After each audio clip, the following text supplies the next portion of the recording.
Hello, this is my research project that I have done for the last few weeks, and in this 5-minute presentation, I will be demonstrating the game mechanics that I have created over the past few weeks, and how I was able to accomplish those gameplay elements. So what you see here is what I'm going to be explaining.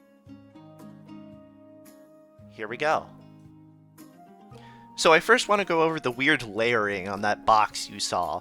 So what I tried to create was a stroke effect on that box. So as you can see here, I have these values that signify how big the stroke layer is, but no matter how many tutorials that I would watch, I would never figure out how to solve this problem. So even though I was able to get all these nodes, the two sign nodes, I was never able to solve this problem. Next, I'm going to go over the playable character.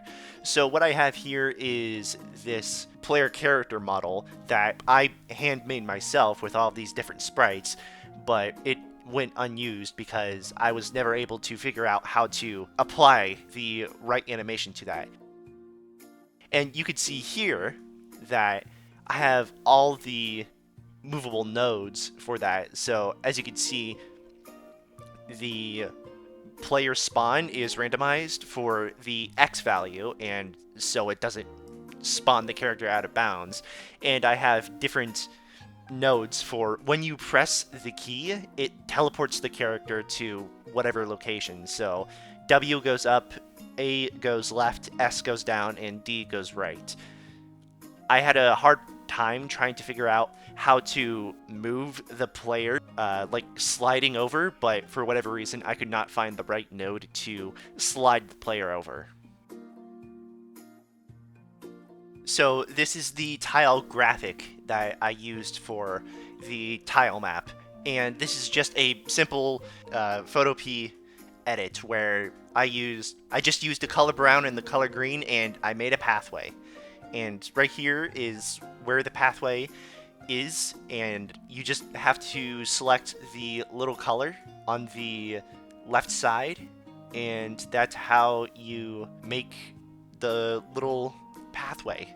You use the pixels on there and you create the path, and the size of this tile is a 32 by 32, so it works well, and the player character is able to move, so they land in between the tile.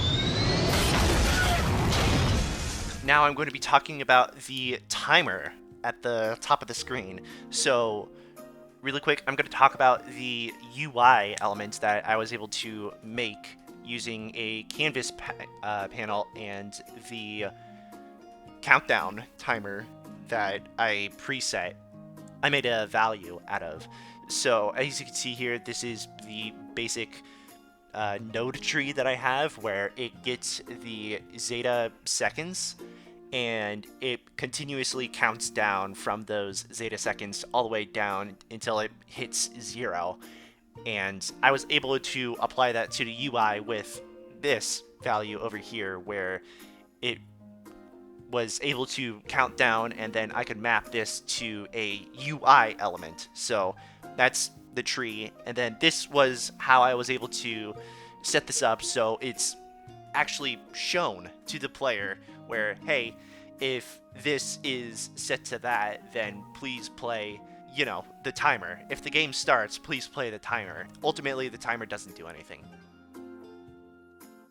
And yeah, that is my research project of game design. So at the very end, I was able to create a grid-based system similar to Pokemon, although I can't move it. I was able to at least move the character, which is a great step in the right direction.